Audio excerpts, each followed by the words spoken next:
We are back again. Speed Insight. What's up, everybody? Welcome back to another video. I'm going to be reacting to 41 hard truths that nobody wants to admit. I'm going to try to get it all done in one sitting. So yeah, let's lock and load, people. Our way through stuff about how hard life is. The Queen of England died 18 months ago.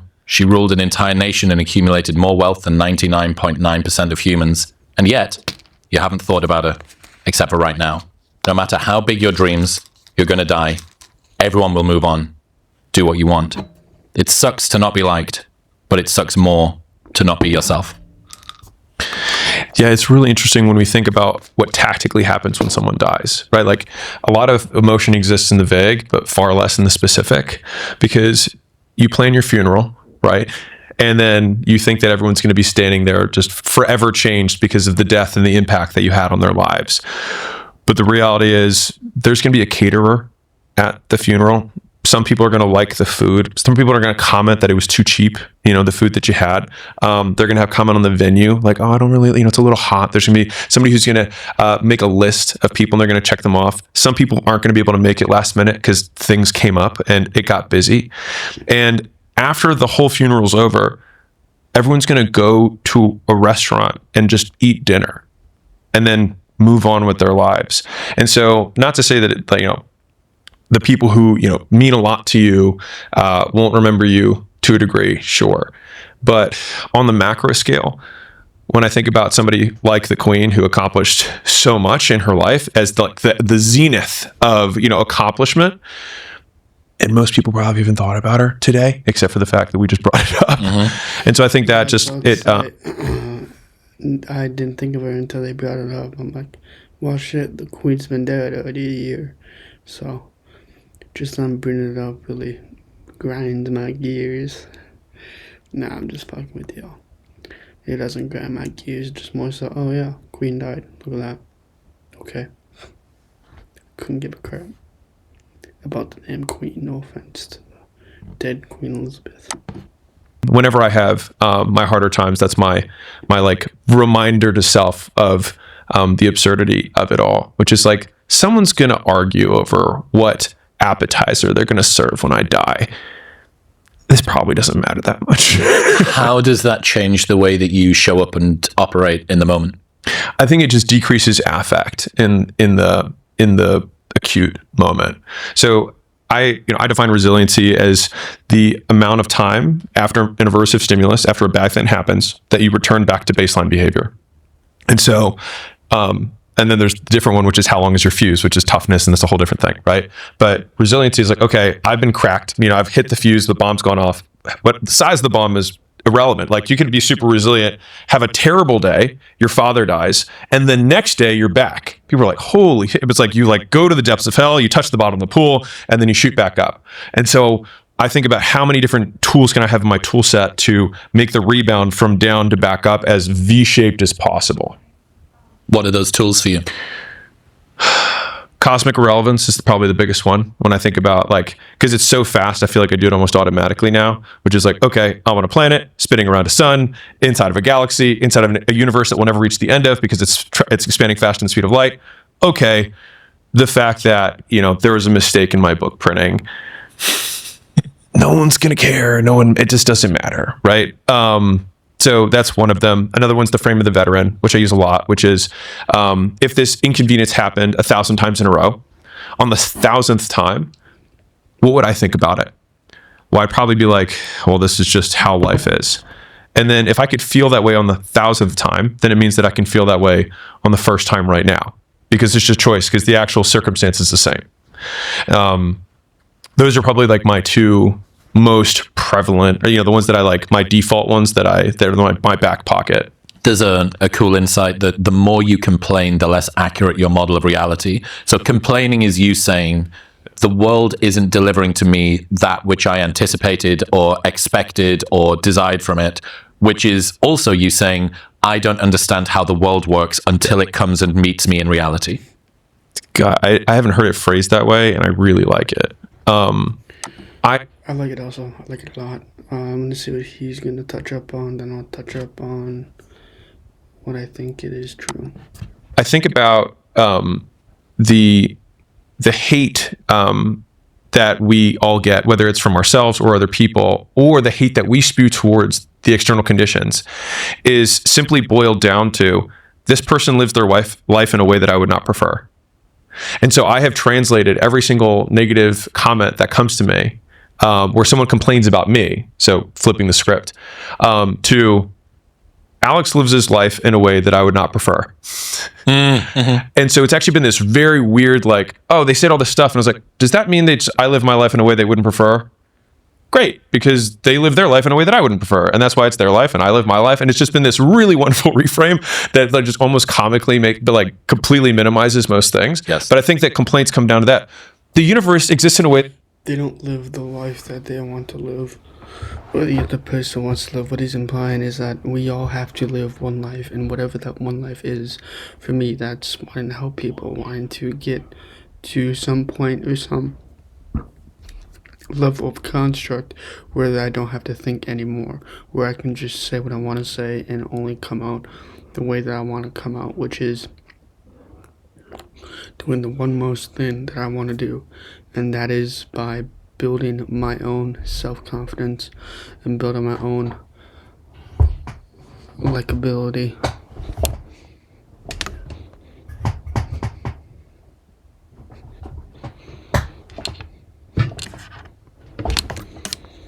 There we go. So I need to fix my chair.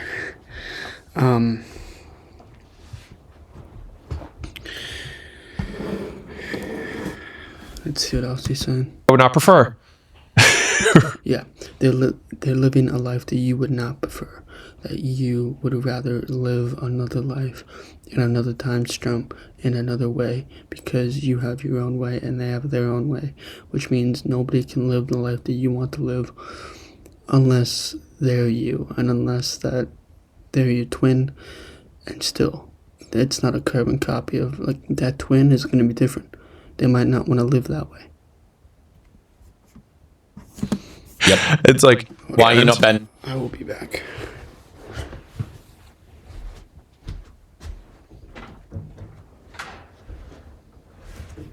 Hey, Mom. How much longer till dinner's ready? Maybe 10 minutes? Yeah.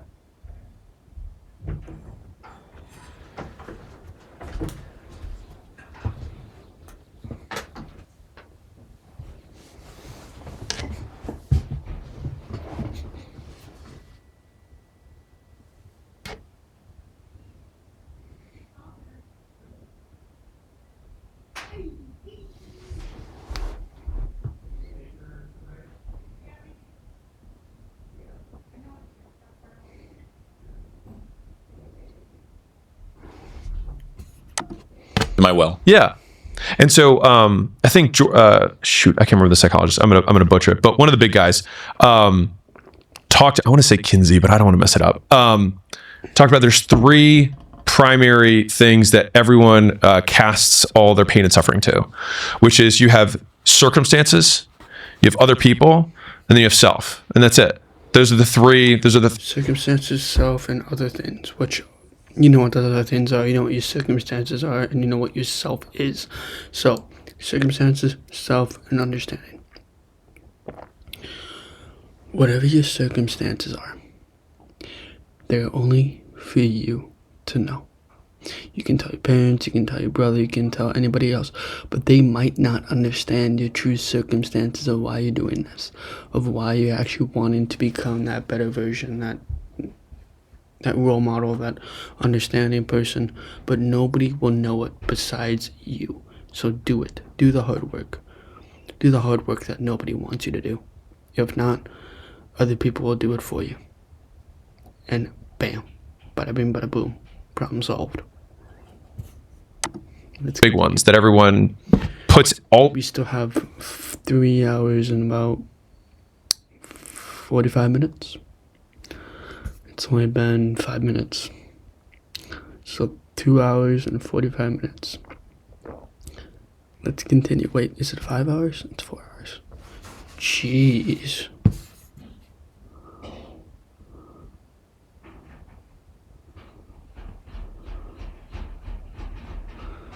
Wow. This is gonna take me a while. I want to do it all in one sitting down. That's my main goal. Main end goal is to do all this 5 hour podcast or 4 hour podcast in one sitting, which if I get done, because I have to eat dinner, if I get done around like 6:45, 7, 8, 9, get done, go to bed, wake up, next morning do it again. It has to get done. All of their blame. If not, I won't ever do it. So let's continue. And so the first two obviously don't serve you. The third sometimes serves you depending on what you do as a result of it, right? And so that actually, those big three has just been a really easy filter. Is like, oh, am I blaming circumstances? Am I blaming other people? Am I blaming me?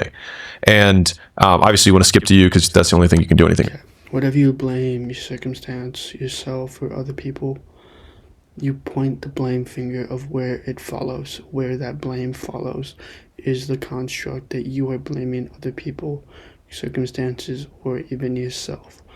The way you point your finger is the way that blame follows, and within that, only the blame follows one person. That's either you, other circumstances, or other people. Nobody else. Besides those three things, which he has listed, and I have listed about 2 to 3 times already. So, you can change the blame whenever you want to. You can do whatever you want to get rid of the blame, but the way it follows is the way that it follows. So if I point at myself, it's myself. If I point at other people, if I point at other circumstances, it's that blame that follows. I'm not trying to go fisting myself, because I'd be pretty bad looking at doing that on the internet. So, yeah. Let's continue. The idea that all of the things that you're working toward, all of the dreams, all of those things are going to stop. There is going to be a day when you no longer answer your emails. Like, I think about this. I think about how many, even now, right? Email's not been around for that long, widespread. What, maybe 25 years, something like that. Most people have had an email address, maybe 20 years.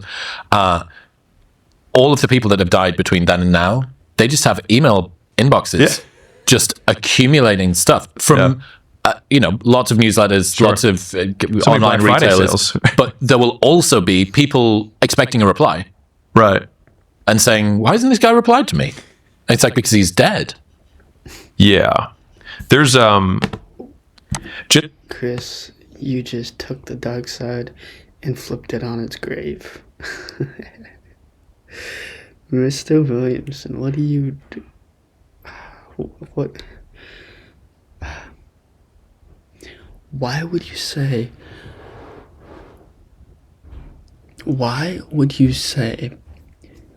after you're dead, it just keeps on piling up and filling up with emails? Like,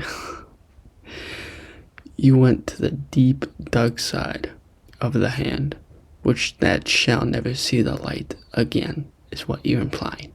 Because the emails will stack up over and over and over again until they are checked by either your spouse or your kids. Because when you're dead, you're dead. You're not going to check that email ever again.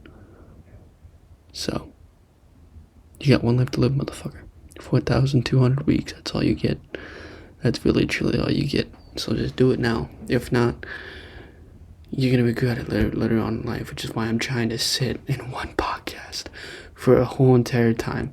But this is a long podcast, so we gotta do it. This might be an 8-hour video, but who cares? I couldn't give a shit. I just hope that it posts. This is my only hope, is that it posts. So, Mr. Williamson, if you're listening to me, why would you flip it on its dark side?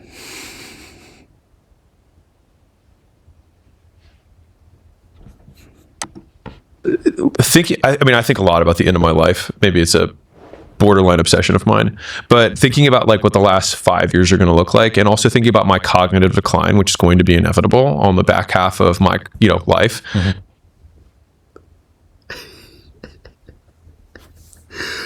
Oh my god. I find it funny and joyful that we're talking about the end of our lives. Like he's talking about the last 5 years. Like I probably won't be making videos. Hopefully I'm mainstream by that time. Hopefully I just need to go live and you'll see me in the flesh on a live stream. Hopefully about when I'm 60 to 70 I'll have enough people where when I go live they'll say, oh wow, good for you, good job, you made 5,000 people just wanted to watch you live and rant and talk. I would love for that to happen when I'm old and deteriorating. Just see them with my racing thoughts and just having me go crazy.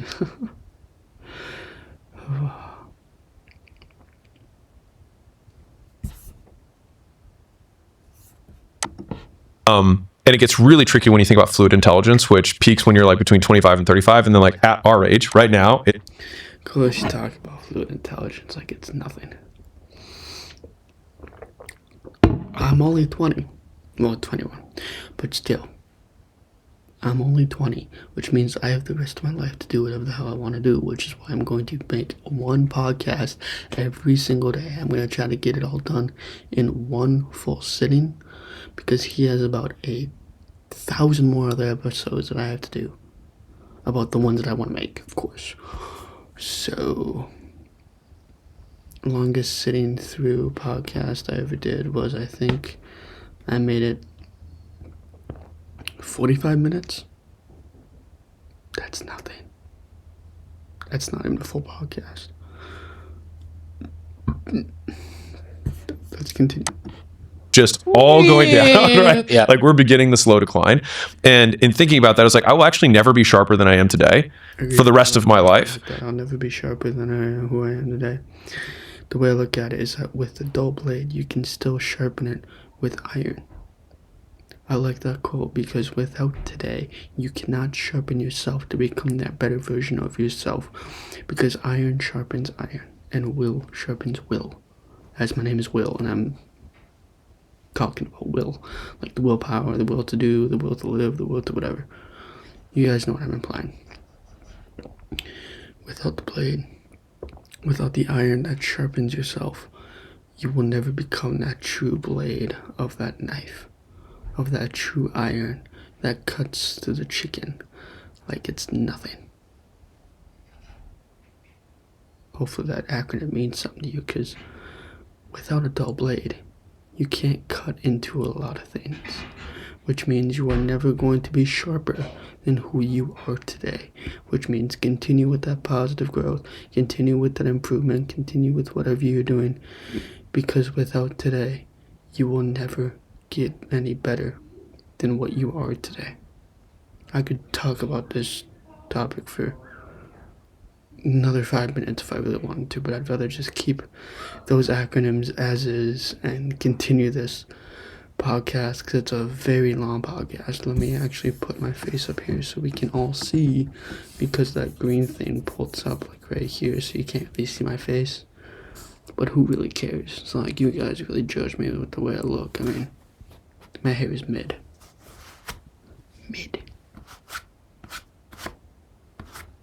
Brown salt. Wait.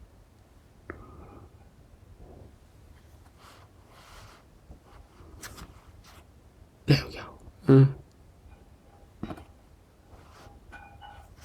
There we go.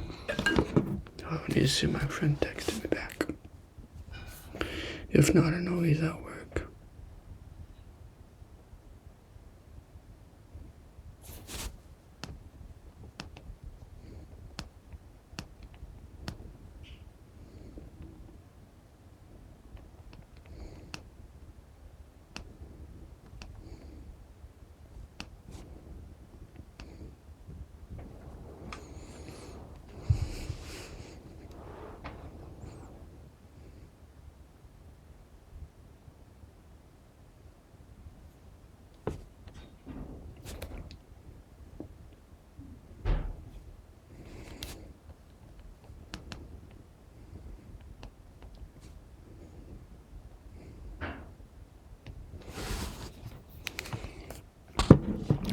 Let's continue.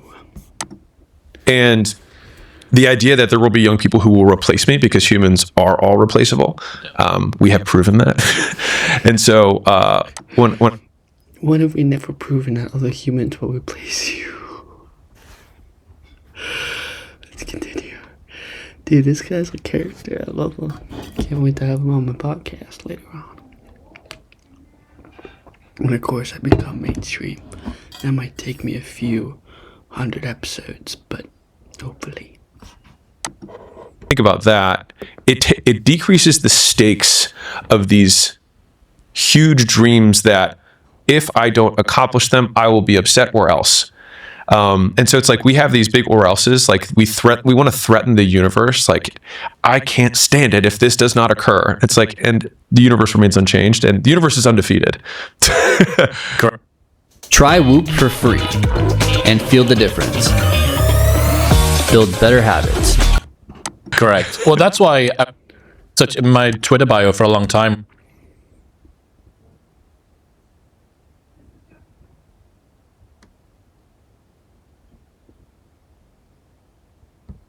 Locally reversing entropy. I remember that. Yeah. And I just love that idea. That you have the entire universe, this force entropy, which is going to inevitably destroy everything. Yeah. Not just everything you care about, everything that could have created anything that anything cared about. And it's going to destroy it. Yeah. But for a brief period of time, you know, a few decades, you locally stop the most powerful force in the universe. I think that's so fucking cool. I find that very cool too. With I need to re-listen to it so I can get the full perspective. Created anything that anything could have cared about. Yeah. Not entropy, which is going to inevitably destroy everything. Yeah. Not just everything you care about, everything that could have created anything that anything could have cared about. I like that because if you create something, it's only unique to yourself, which means nobody can copy you. Nobody's a carbon copy of yourself.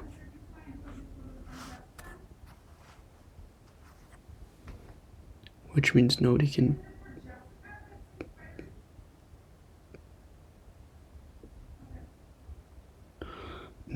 ever make yourself do the things that you want to do.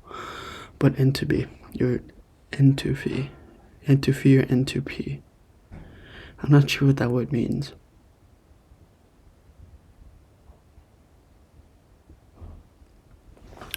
But just what he said, that it will create it and then it will destroy it over and over and over again. Whatever that word means, I have no idea what it means. But I liked how he said it'll create you and then it will destroy you over and over again. It's like repetition. It's like delayed gratification. It's like discipline. Because without it creating you, your life will dictate in certain ways. And it's going to destroy. And this is the only first 10 minutes, y'all. This is the first 10 minutes. We have yet to go. Alrighty. Let's continue. Destroy it. Yeah. But for a brief period of time, you know, a few decades, you locally stop the most powerful force in the universe. I think that's so fucking cool. I don't know if you saw this, but Bezos has this one page that was just brilliant. And he basically paraphrases Richard Dawkins talking about how over time, all organisms revert to their environment. Literally, like the temperature of your body once you die eventually just normalizes with the environment. The acidity of what's going on, like inside of your body, normalizes, and then eventually, like, you become one with your environment. And so it's the exact same concept. And so Bezos was talking about that quote, which was about biology, but he said, "This is, you know, originally about become one with your environment. You become one with yourself, one with the entity of whatever that environment is doing to you."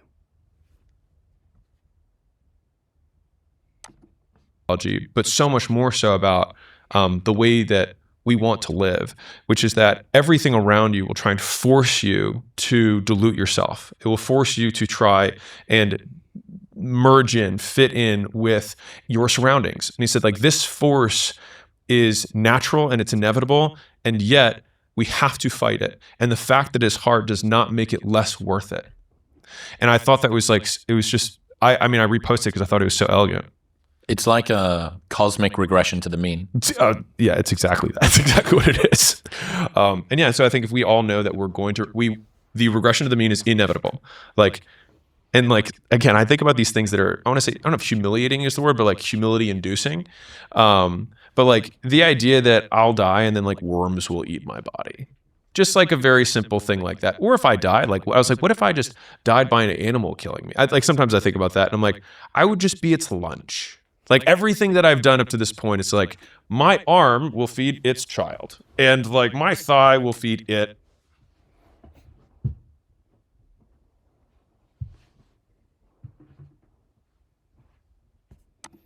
And then like they'll leave some of it for the You'd be a carrier. good meal. Yeah, It would be a good meal. I'd be one good meal. Yeah. And it just like it just takes the stakes of like I'm so important, right? All of these goals matter to just like I could be lunch. And that kind of,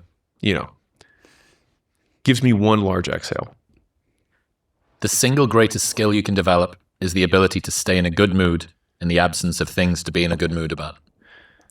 I think that tweet has been my theme for 2025. It's funny because that was the most shared tweet I've ever had.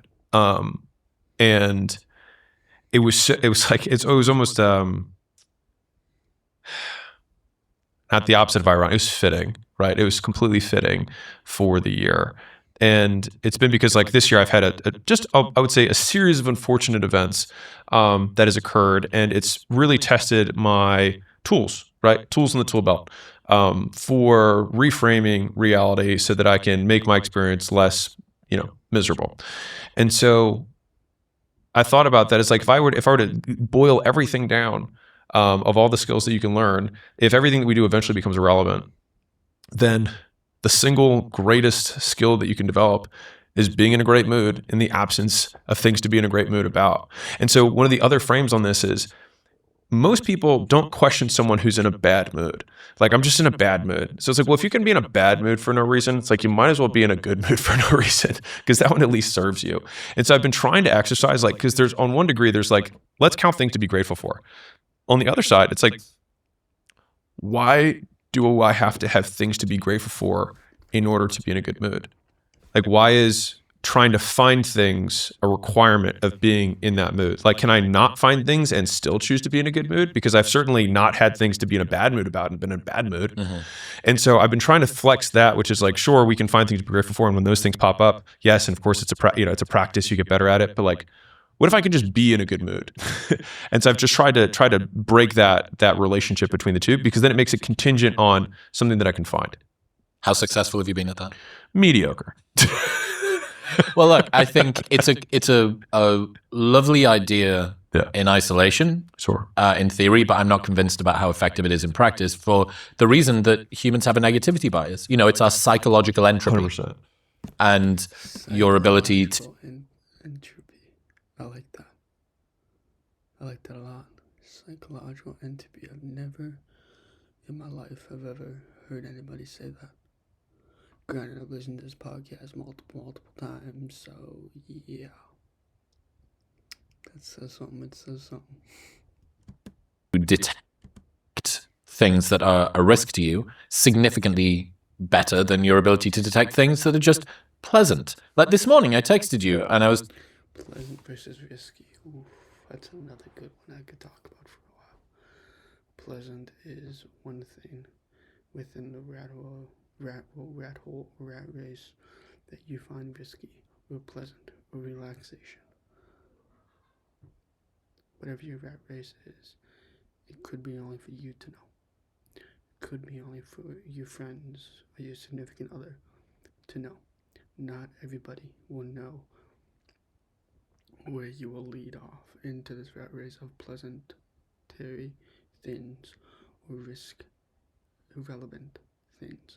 Because once one thing becomes irrelevant, the others become more relevant within your vision of how you see your perspective, your risk factor, your pleasant factor and also your pleasing factor, your delayed gratification model.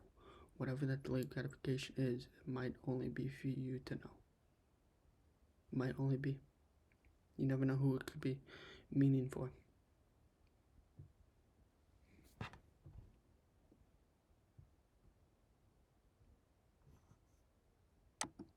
Hey man, like I really love the feeling I have of anticipation on a morning before we do a podcast. That's a normal, boring, mundane source of pleasure to me. Yeah. If I'm not really, really training myself to notice that, Yeah.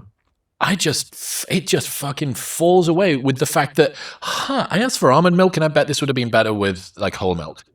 If that's the thing that ruins the day. And the thing is you do notice it though, right? You do notice that. I can't stop laughing because Christopher, you're watching this. That's the most basic and blandest thing you could ever say.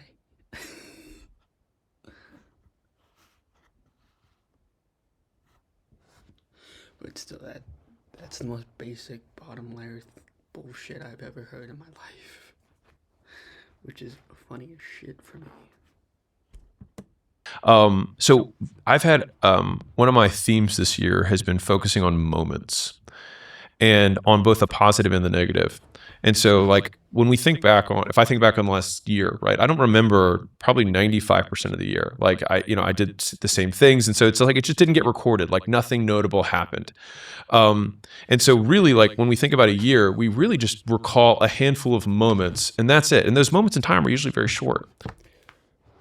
For me, I don't remember 95% of my year. I remember maybe 15% of my year.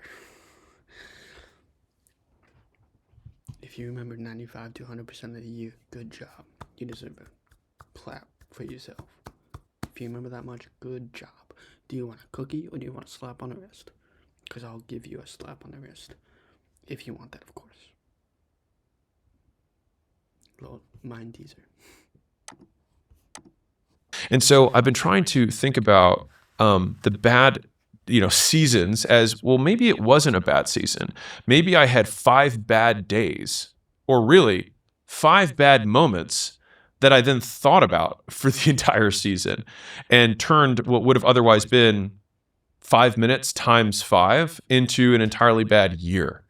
And so it's like, okay, well, if we can do that in the negative, can we do in the positive, which is, obviously the thing to exercise. But to the point that you said earlier about our ability to detect threat and risk at such better accuracy than our ability to detect good things, it's so interesting because if you use that side of your brain, not to derail us, but like I think that has been one of the things that's helped me a tremendous amount in business.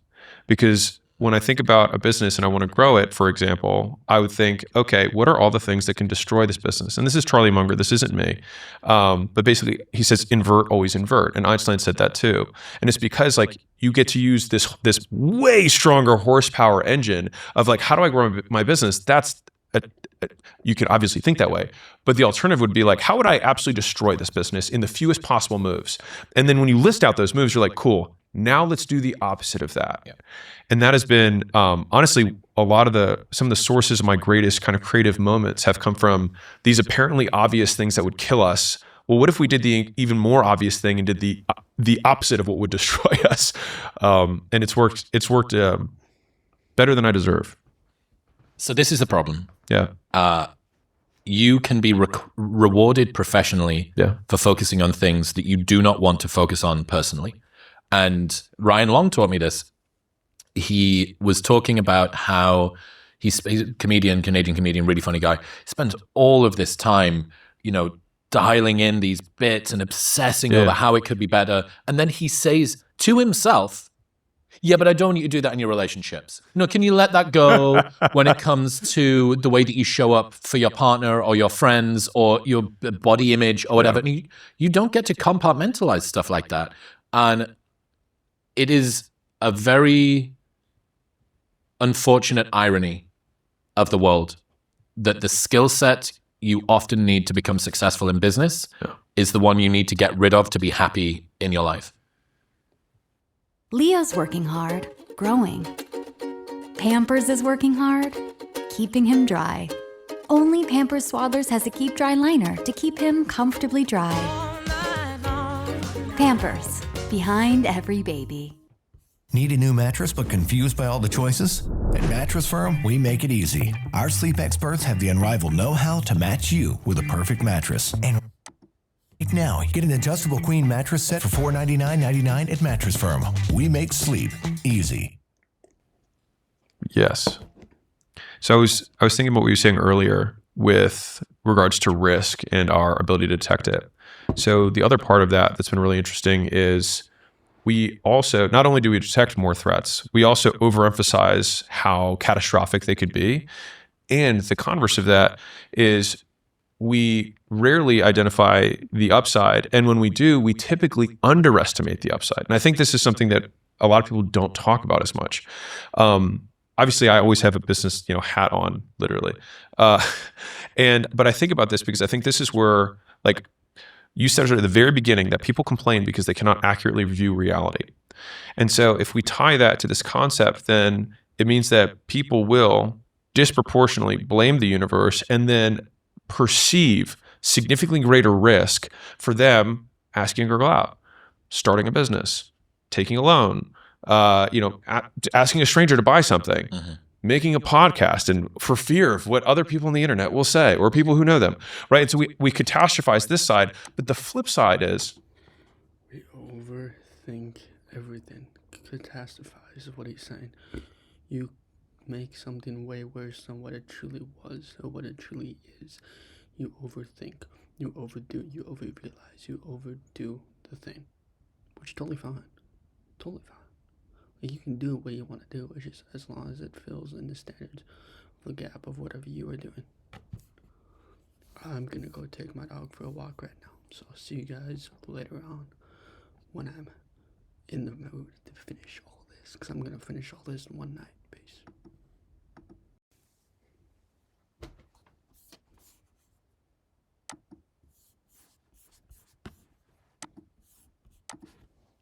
And you hear this a lot when people, do make it and whatnot. They're like, I never dreamed it would be this big. Now, some people are obsessive and like absolutely have thought through everything. I fall more on that side. But on the other hand, though, a lot of people do get there and they're like, I never thought it was going to be this big. And it's because we typically just underemphasize the upside, which is where, from the business perspective, it's like that's where the alpha is. That's where the outperformance exists, where most people think, hey, this bet, it could go to zero. And you're like, I don't think it's going to go to zero. But even if it did go to zero, I have a 10x here. And so if I have a 50% shot at a 10x and the other 50 is zero, I should take that shot every single time, knowing that I'm going to be wrong half the time. It still makes sense to take. And so I think people are not good at making those risk-adjusted return bets. Obviously financially, but even in the very micro aspect of our lives. And so we talked earlier about the cosmic irrelevance and the frame of the veteran. But there's a third frame that I think about a lot, which is I call it play it out. And so it's like let's sit in there, because again, fear exists in the vague, not in the specific, and in the resistance. Yes. And so like when we have these specificities of like, okay, I'm going to start a podcast. I can't.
Okay, like, okay, it's this big vague thing. But no, like, let's play it out. Like, let's see what actually would happen. So I'm going to upload something, and then people don't listen to it. Okay, well, they didn't listen to it. Okay, well, then that's not a problem. Okay, let's see tons of people listen to it, which I don't know how that magically happens, but let's say tons of people listen to it and they all hate it. Okay, immediately you have this anxiety that we're no, but let's play it out. Like, what happens next? It's like, okay, is it going to change what I eat? Is it going to change where I sleep? Okay, let's say I all of a sudden I lose all the money that I have. It's like, okay, well, I probably have a bunch of people that if I really needed to sleep on their couch or in a spare bedroom, I could do that. Okay, so I'm not really going to be homeless. And if I really didn't have enough money for food, I can go to a homeless shelter and get food, right? So it's like, wait, so my worst case scenario is like, I have shelter and I have food and I'm still breathing air. So that's the downside. And so there's this catastrophizing that because our brains are meant to keep us alive. We literally think if we fail, we die. Like everyone will ostracize us from the group and we will be alone and die. Yep. And so just actually playing it out, not one step, but like 2 more steps after that, you're like, okay, so my actual downside risk is nothing, but my upside is everything I've wanted. And even if I'm at 50% off on that, it's still worth the shot. In other news, this episode is brought to you by Momentous. If your workouts feel flat, your recovery's slow, or you've just been feeling off, and plus, you. Imagine being able to build anything just by thinking about it. Meet Base 44, a complete AI creation platform made for anyone with an idea and a drive to bring it to life. Describe what you want and watch it take shape. You can plan, customize, and expand in any direction. You heard Ferris's idea, the world rewards the specific ask and punishes the vague wish. I like it. Sick. I like it too. The world helps out. Hold on, what? Wisdom. A checkout.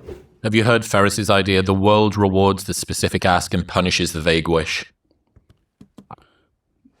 The world helps the specific, but this includes the specific. Oh, hold on, I need to. I'll be right back.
Yeah.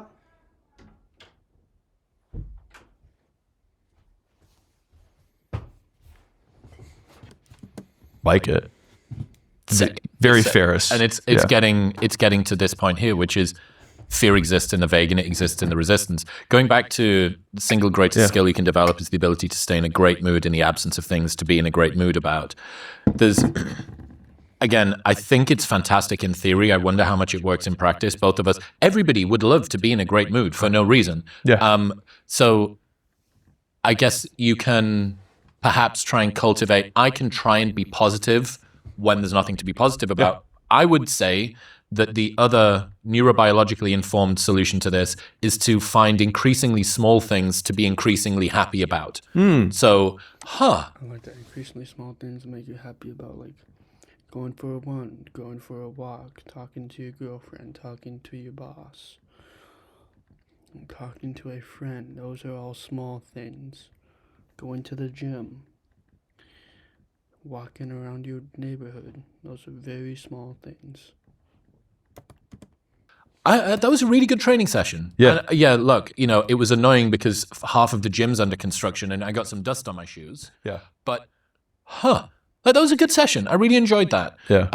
Rick Hansen, who wrote Hardwiring Happiness, is 25 years old, hardcore neuroscience guy, Dharma teacher, meditation expert, life person. Fucking awesome intersection of it all.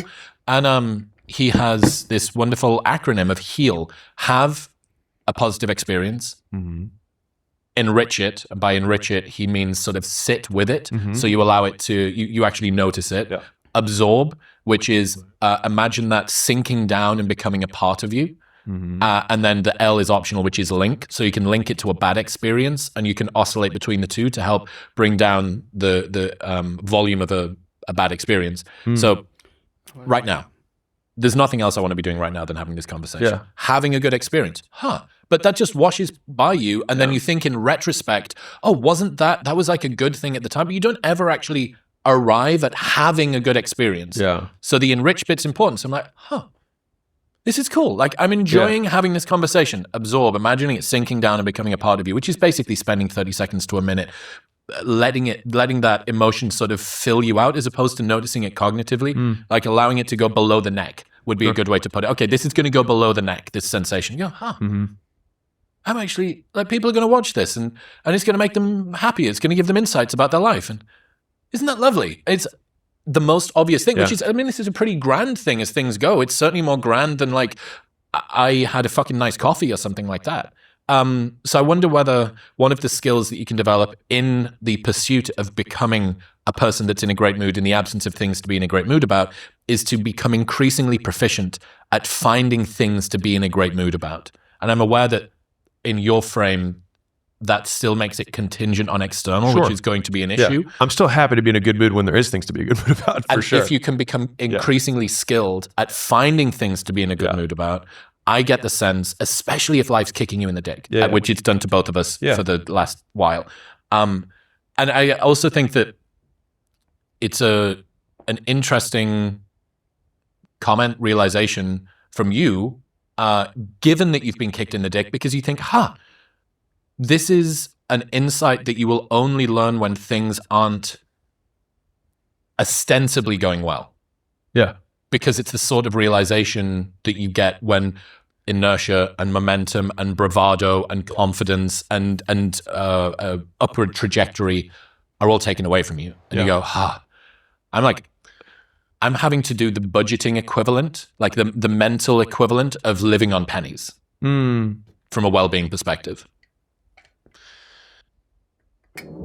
Right now, as you watch this, your brain is being hijacked. You think you're in control.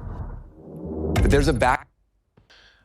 I want to say we talked about this 4 podcasts ago, this specific thing, which was that I have this, maybe it's sadistic, is the right word, but like I do take some sadistic pleasure in, or masochist, I don't remember the word is, but when you enjoy your own pain. Whenever I have these prolonged moments of suffering that kind of break past what I would consider the normal variance of life, right? It's like, no, this broke through the barrier of shitty. I do have this history of having significantly larger improvements that happen post dip, right? So it's like we kind of get the opportunity to buy the dip for our own negative consequences. And I've bought the dip at almost every time, and it's rewarded me disproportionately. And so I hate to make a parallel between like the economy or the stock market and your own internal happiness, but I think that's what's happening right now. But that thought process has shortened some of the shittiness that happens, because then it's like, okay, well, it has to be worth it. right? I have to make this worth it, right? Because this sucks. So what can I learn from this? What can I be better from this as a result? And so obviously there's things that I've been working on in order to improve. But beyond that, because gratitude has been so difficult for me, which I've talked about before. Like I've never once said I am the champion of happiness, but in an effort to try and make it easier for me, I was like, well, how do you operationalize gratitude, right? And so the simplest way that I have is imagine something terrible, and then remember that has not happened.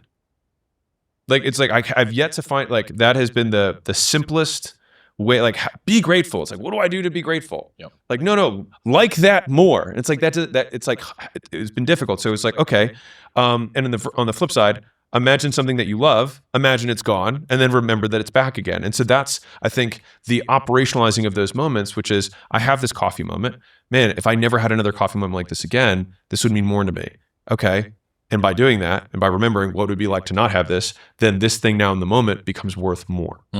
And so it's basically creating a wider discrepancy between the moment we're trying to find gratitude with and something else in order to basically manufacture a delta. Because I think that to your point, like we're so much more sensitive to the negative delta than we are on the positive delta, that we have to make the positive delta massive. And so how do you make moments massive? It's like, well, then we just have to drop the floor out and then remember that now all of a sudden we went from the bottom of the pool back to the surface, even though we're not above the water. It's like playing pretend.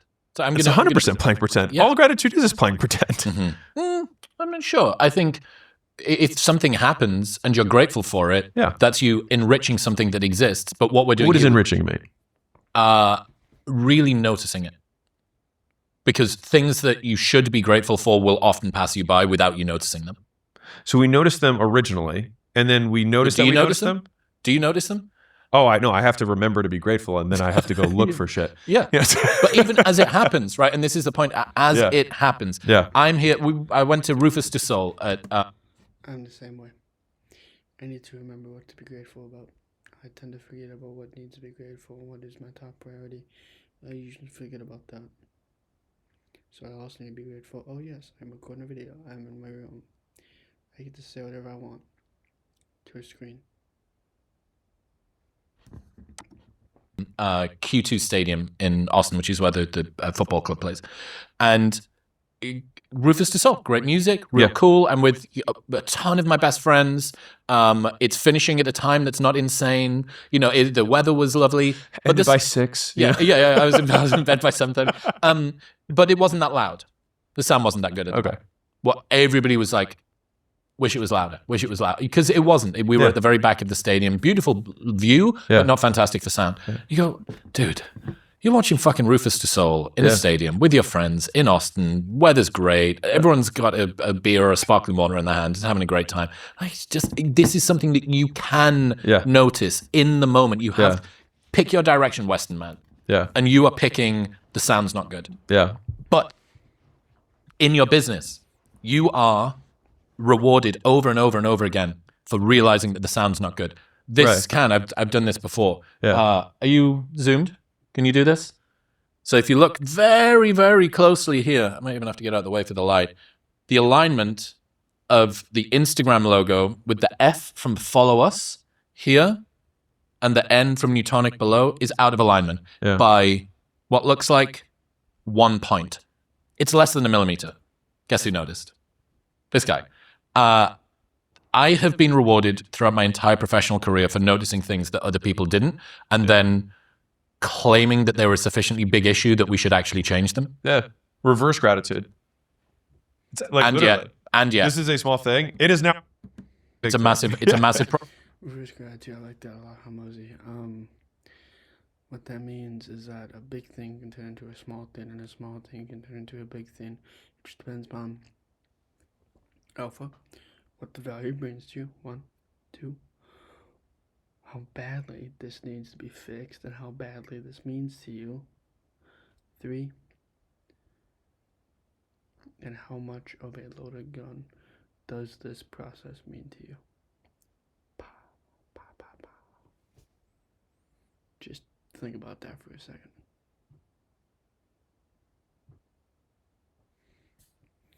Because we all have loaded guns in our lives. Depends on how you look at it. because you win in the weeds, Yeah. but you don't win in the weeds when it comes to happiness, unless you are doing it in the other direction. Yeah. Right. So Yeah. you need to, and this is so hard. And this is why we enjoy talking about it, because just for everyone who's listening, Chris and I had a conversation prior to this, being like, what are you thinking about right now? And so we're both actually like in the same vein of thought, which is why both of us were looking forward to having this, conversation with you guys. Yes. About this difficulty, because one of the other things that's come up with regards to gratitude and happiness has been, there's a second conversation that I think happens internally, at least for me, which is that like I will judge myself on being not as happy as I should be, or not like. I'm in the same boat. I need to be as happy as I possibly can, because if not, I'll be judged by myself if I'm not that happy. So, Hormozi, both me and you are in the same boat. I didn't notice anything I'd be grateful about. You fuck. Right? And so trying to separate the fact that I, like, to take this to the absolute extreme, why should I be grateful? Why should I be happy? Why do I demand of my life that it must be happy? Like that I must be happy during it. That's a demand. And so I try to decrease my demands in general as a habit, as a personal practice. And so I've been thinking about that concept in and of itself, because the earliest part of my career, I just was done with happiness. I was like, Disregarded. screw it. Yeah, it's just like, it's irrelevant. And so now I'm getting to the point where like, well, it would be nice to also have this while I have all these other things. I'm aware that this is a very sort of basic bitch insight, but I do think that given the starting point that you were at, and to a lesser degree the starting point I was at, is like a Hormozi light, like lifestyle approach. That's a big deal to make this pivot, and I think it's one of the reasons I was particularly interested in talking to you today, because I would say the last 3 years or so since we've been recording together. Yeah. From a architecture perspective, it's largely been the same. Yeah. That it doesn't matter how you feel. The hard work just needs doing. Hard things are hard. That's why they're hard. And disregard the emotions that are getting in the way of it. And I do think that works for a good while, and it can really propel you to great things. But I also think that sometimes you have such a orthogonal change in the way that your life's put together, where you go, I might have exhausted this fuel source. I might need to switch from booster rockets to something else. Yeah. And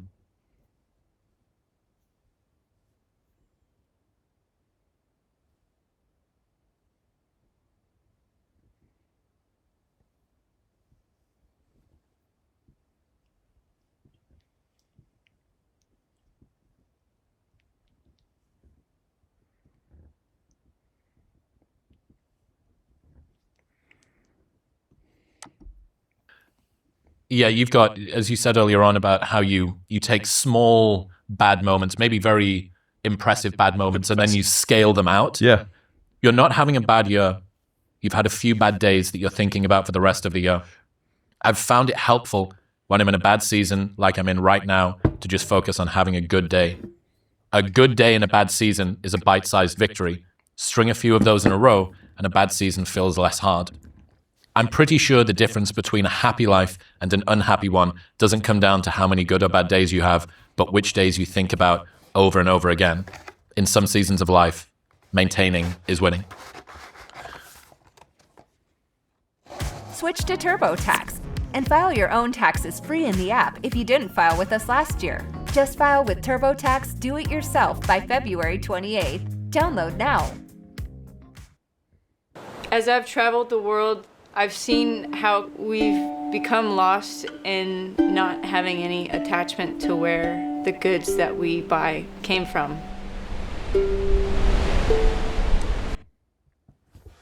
Couldn't have put it better myself.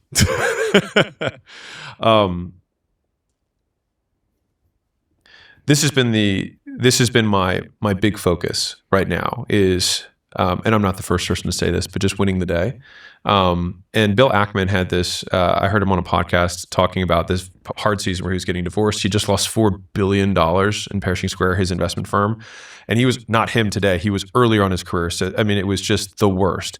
And because he had lost his money, the divorce was for way more money because it was based on his net worth that didn't exist anymore. And it was just a terrible slog. And he said one of the difficult parts about that period is that there was no one thing that was like, oh, I can tackle this today. Like you're not going to finish the divorce today. You're not going to undo the $4 billion loss today. And so it's like when you have these larger, more complex negative things that do scale, it's like how do you navigate through that? And for anyone who's listening right now, it's like maybe it's the bad breakup, maybe it's or maybe you're getting divorced, right? Or maybe it's like the business isn't working the way you want. It's like, and there's like 10 things that you have to fix. Okay, so maybe it's the bad thing that will propel you forward to make you learn certain things within this game of life. Some things propel us, some things take us down. Depends on how you look at it. And it's like, well, I can't fix that change in the logo until the next run. So I just have to see this every single day. Yep. And so he had this very tactical advice, which I liked a lot, which is he just tried to make progress, and that was it. And he said, in a day, it's almost negligible, right? But at 30 days, you're like, okay, I moved this, and at 90, you're like, wow, this is really materially changed in what's happened. Now, does this mean that our mood is still being dictated by circumstance? Yes. I'll be honest. Yes, it does. But I think many of us have this ideal. We'd love to be able to be in a great mood in the absence of things to be in a great mood about. But sometimes progress is the W. Like maintaining in some seasons is winning. And I've had to tell myself that also, that we can have these different, like on business vector, I'm murdering it. I'm crushing there. But like I tore my quad this year. Which sucked. I had painful. I have a neck thing that's just been bugging the hell out of me, right? So it's like, and I have two great fears in life. One is that I lose my mind, which is really just more that I'll be a burden to everybody else. I won't know because my mind will be lost, right? And the other is chronic pain. Those are like my two great fears in life, because chronic pain is really tough. Like the first thing you think about when you open your eyes in the morning is pain. And it's like, fuck. It's like, and now I have to be in a good mood, right? Because I demand this of myself. And so when in navigating those scenarios, just trying to chip away, and also to take the reverse of, I had this one great podcast today. I'm going to make that thing the thing that's making this a great day. And then if I can make that great day, then maybe it could be a great week. And then trying to expand those, basically like let those good moments eat up the season. And I made a conscious decision on May 1st. And I think did I send you the screenshot of my HRV? Yes. So it was May 1st. I was like, fuck this. I was like, I told Layla, I was like, I have decreed that the rest of the year will be good. And so I'm putting so much mental effort into this, which is why this is so timely from us talking about it. In actively trying to minimize all the down things and super, super focus on those moments and be like, cool, I had that good moment. That's my day. Day's made. And I'm trying to even say that more. Like, oh, this podcast made my day. This podcast made my week. Now, I used to think, oh, this made my week. When someone would say something small, I'd be like, that's what made your week? Like, you must not have a lot going on. So true. Right? Like, I like my own judge machine, right? That's lame. Yeah, exactly. What a stupid thing. Oh my God. How feeble, how small is your life that something so unimpressive is a source of gratitude to you. Yeah. For a week or a month. And yet, yeah, your life is made up of small days like this. That is what life is. Yeah. And if your expectation of life is that it's going to be, well, until I play the main stage at EDC, until I make the $1 billion, until I get married to the love of my life, until I get these things, you're just holding your happiness hostage until something great happens. Yeah. And what if, again, you're holding yourself, you're holding other people, but most importantly, you're holding yourself hostage just to get the happiness that you so-called think you deserve. But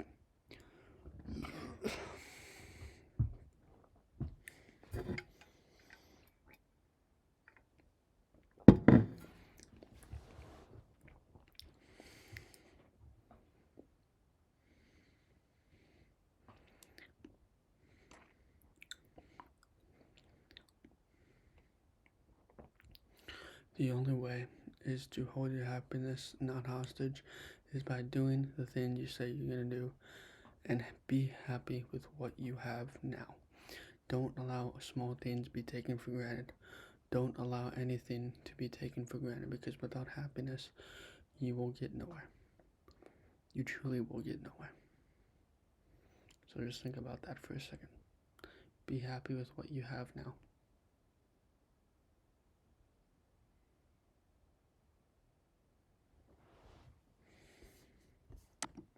what we said before. What if something small could be something great? Yeah. And it exists in the specific. Those like the tiny moments, and that that's been boring a victories, huge focus. Dude. Boring victories. But trying to make it, basically I've had to recalibrate my entire scale to how little of a thing can happen that makes my day. How little of a thing can happen that makes my week. How little of a thing can make my month. And like how crazy. Me just recording and making videos makes my bloody day because I can say whatever I want to say. It's called freedom of speech on the internet. You can state whatever you want to say as long as it doesn't downplay you or other people, then you can state whatever you want to say. Which, making a video makes me happy. Doing this makes me happy.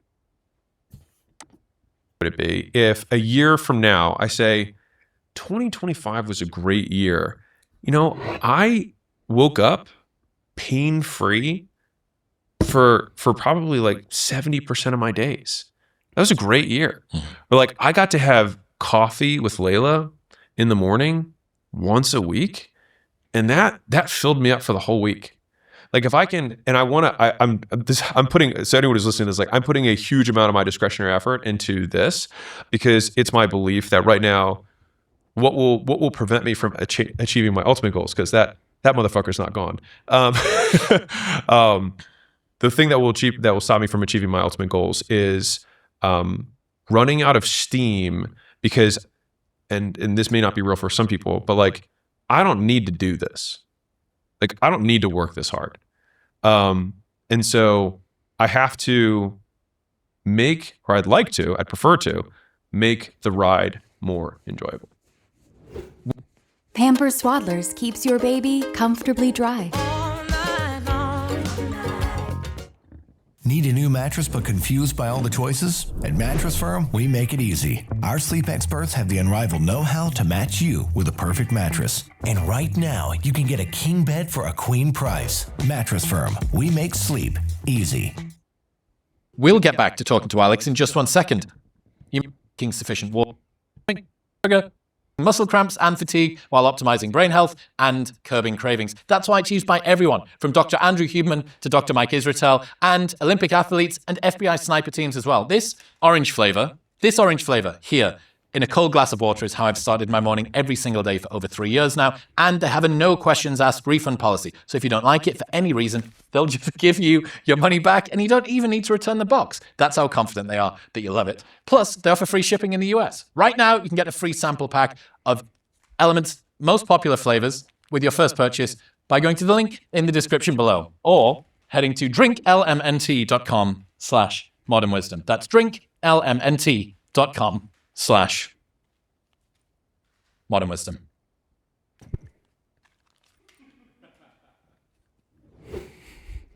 That's a huge departure, I think. Prefer. I will still fucking ride at dawn. That's a huge departure though. And look, dude, you know, the conversation that we had the other week, and I think the one that we're having now, it might be less Goggins, Jocko pilled, screaming alpha motivation, fucking sleep token track over the top of it edit thing.